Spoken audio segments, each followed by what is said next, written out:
इस लेक्चर में हम बात करेंगे 2017 में जो डी सेट आया था हरियाणा बोर्ड में कि उसके अंदर मैट्रिक्स और डिटर्मिनेंट के क्वेश्चंस कैसे सोल्व किए जा सकते हैं। जैसे क्वेश्चन नंबर फर्स्ट का थर्ड पार्ट है, जो भी आपको कराया जा रहा है वो डिस्क्रिप्शन में जाके आप उसे डाउनलोड कर सकते हो पीडीएफ की फॉर्म में। तो यहाँ पे हमें एक्स और वाई की वैल्यू निकालनी है। तो सबसे पहले क्या करेंगे, 2 से इस मैट्रिक्स को मल्टीप्लाई कर देंगे। मैट्रिक्स के बाहर है तो हर एक एलिमेंट मल्टीप्लाई हो जाएगा 2 से, तो ये वैल्यू बन गई। प्लस सेकंड मैट्रिक्स को ऐसे के ऐसे लिख रहा हूं, राइट हैंड साइड आपके पास ऐसे की ऐसे रहेगी, इसमें कोई चेंज नहीं है। इसके बाद इन्हें ऐड करके निकाल लेते हैं वैल्यू। तो ये बना मेरे पास 2 प्लस वाई। चलिए पहले लेफ्ट हैंड साइड में एक बार फिर मैट्रिक्स लिख देता हूं कि आपके पास क्या मैट्रिक्स बन रही है।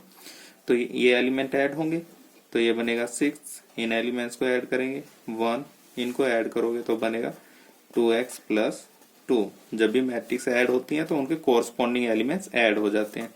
इक्वल टू में आपके पास ये दे रखा है तो क्लियरली यहाँ से देख सक रहे हो 6 तो 6 के इक्वल होता है और 1 1 के इक्वल है। तो ये फर्स्ट वाला एलिमेंट फर्स्ट के इक्वल आएगा। तो 2 plus Y is equal to 6, तो y इज इक्वल टू क्या बना मेरे पास 4। इसी तरह लास्ट वाले से लेंगे हम, तो ये 2x इज इक्वल टू क्या हो जाएगा इधर आके माइनस का, तो ये क्या बनेगा 6। तो x इज इक्वल टू 3।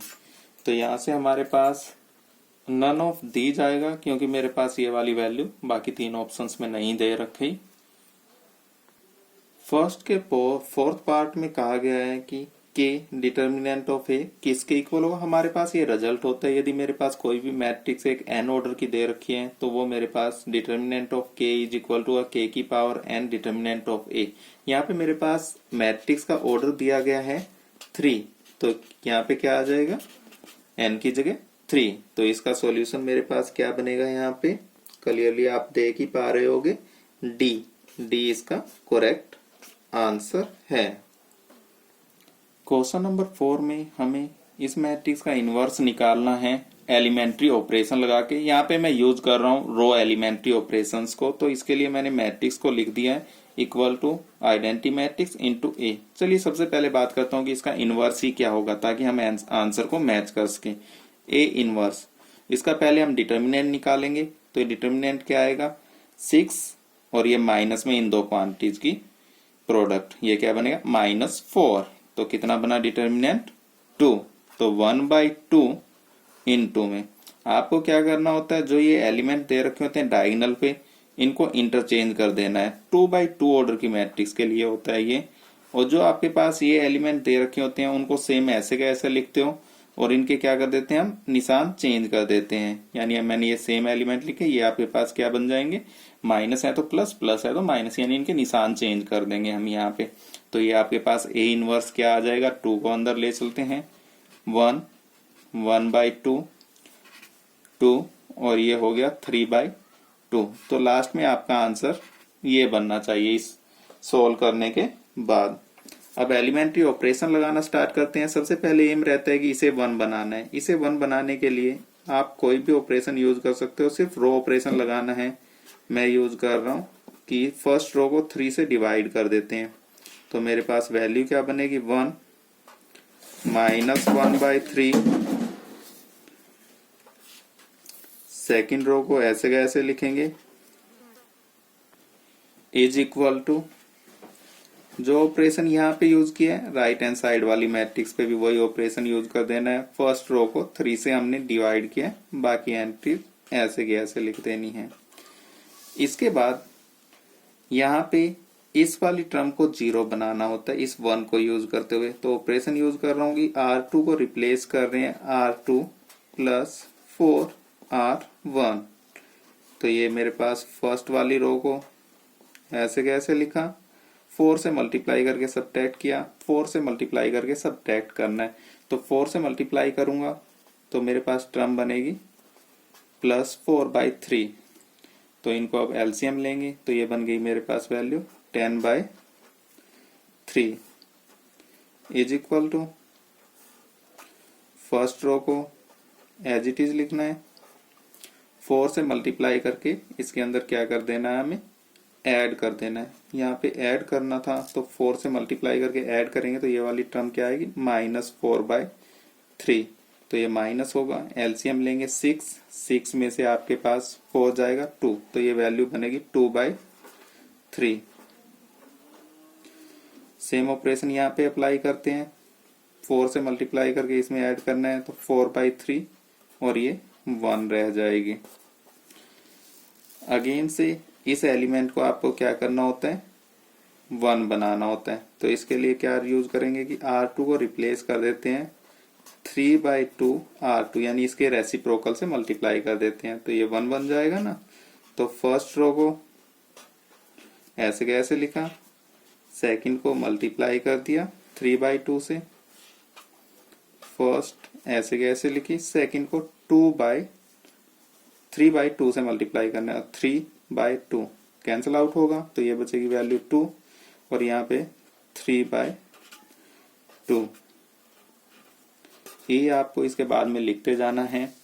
इस एलिमेंट को और 0 बना देते हैं, तो इसके लिए ऑपरेशन यूज करेंगे। R1 को रिप्लेस कर रहे हैं R1 प्लस 1/3 R2, क्योंकि इसको 1/3 से मल्टीप्लाई करके ऐड करूंगा और 0 बन जाएगा।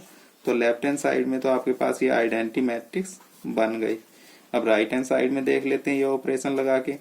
R1 को आपको लिखना है, R1 को ऐसे कैसे, यानी 1/3 बना ये एलिमेंट, प्लस ये बना 2/3, ऐड कर लेते हैं 3/3, तो ये वैल्यू आई मेरे पास 1।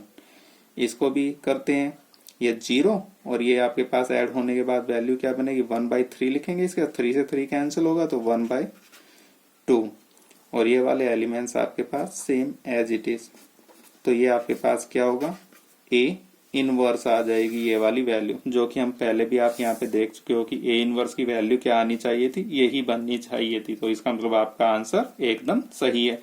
या फिर आप वेरीफाई करने के लिए क्या कर सकते हो, जो आपके पास ये आंसर आया है ना, इसको इस ए मैट्रिक्स से मल्टीप्लाई करके देख लीजिए कि आपके पास आइडेंटिटी मैट्रिक्स बन रही है।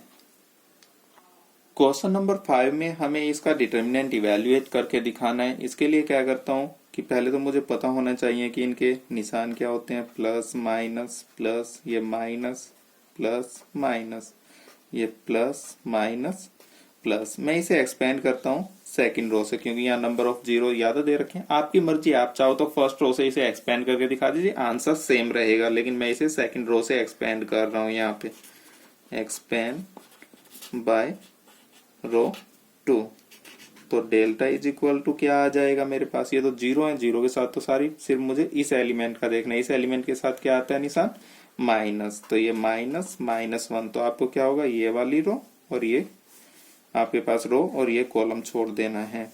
तो आपके पास इसके साथ डिटर्मिनेंट क्या लिखा जाएगा, मैं एक बार डिटर्मिनेंट ही लिख देता हूं। इनको इवेल्युएट कर लेते हैं। ये वैल्यू कितनी बनी, 1, ये कितना हुआ -15 और ये -3 इज इक्वल टू -18। तो इसका आंसर क्या आएगा मेरे पास, -18। अब क्वेश्चन नंबर 17 करते हैं। इसमें लिखा है solve the flowing system of equations bye matrix method. तो यहाँ से क्या करता हूँ, इन इक्वेशन से ए मैट्रिक्स मैंने लिख ली है, एक्स और बी। सबसे पहले क्या करेंगे, हम ए का डिटर्मिनेंट इवेल्युएट करेंगे। तो मेरे पास A determinant is equal to क्या होगा, 3, इन दो एलिमेंट्स की मल्टीप्लाई करेंगे -3 और इन दो एलिमेंट्स की माइनस में करेंगे, तो ये हो गया प्लस का 2, -1 ये वाला एलिमेंट ये छोड़ेंगे, इसकी मल्टीप्लाई इससे करेंगे 2 और इनकी माइनस में करेंगे, तो ये हो गया +1।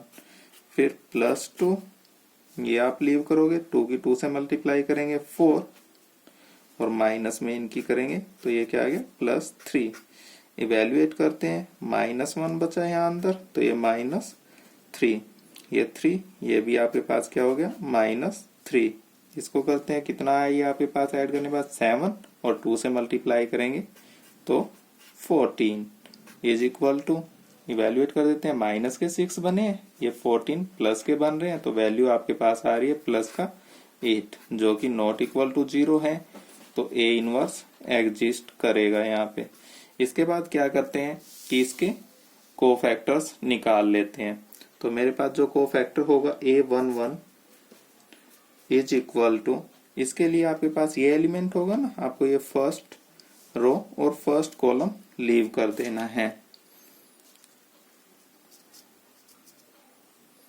इनको लीव करने के बाद जो आपके पास मैट्रिक्स बची है इसका डिटर्मिनेंट इवेल्युएट करना है। तो इनकी मल्टीप्लाई करेंगे तो कितना बना, -3 और फिर ये कितना हो जाएगा प्लस का 2। तो कितनी बची वैल्यू आपके पास, -1। इसके सामने प्लस आना था। अब A1 2 ये होगी वैल्यू। तो देखते हैं इसकी मल्टीप्लाई इससे करेंगे 2 और ये क्या बनेगा आपके पास +1 3। एक आपके पास माइनस यहां से आएगा तो ये हुआ -3 A13। अभी तक आप एक्सपर्ट हो चुके होंगे ये वैल्यूज निकालने के लिए, इसलिए मैं सीधा लिख रहा हूं। प्लस आएगा यहाँ पे, इनको मल्टीप्लाई करेंगे तो वैल्यू क्या बनेगी 4 और ये क्या बन जाएगा प्लस का 3। 4 और +3 7 A21। तो आपको सेकंड रो छोड़ देनी है और फर्स्ट कॉलम छोड़ देना है। तो ये हो गया आपके पास 1 -4। तो कितना बचा -3 और एक माइनस इसकी वजह से आएगा प्लस का 3 A22। तो आपके पास इन वैल्यूज को इवेल्युएट करोगे 3 -2 तो कितना बचा आपके पास 1 A23। तो आपके पास कितना आएगा 6 -1 कितना बना 5, लेकिन एक इसकी वजह से माइनस आएगा। A31 थर्ड रो छोड़ देनी है और पहले फर्स्ट कॉलम -1 और प्लस का 6। तो आपके पास बचा 5 A32। ये वैल्यू बनेगी -3 और -4 -7 और ये आपके पास 32 की वजह से एक माइनस और आएगा तो प्लस बन गया। A33 पहले इन दो की मल्टीप्लाई करेंगे, कितना बना -9 -2 तो -11। यहां से क्या करता हूं, अब एडजॉइंट A निकाल देता हूं। Adjoint A is equal to क्या होगा, जो आपके पास ये कोफैक्टर से मैट्रिक्स बनी है इसका ट्रांसपोज। तो मैं ट्रांसपोज करके लिख रहा हूं सीधा। तो ये हो गया 3 1 3 1 -5 5 7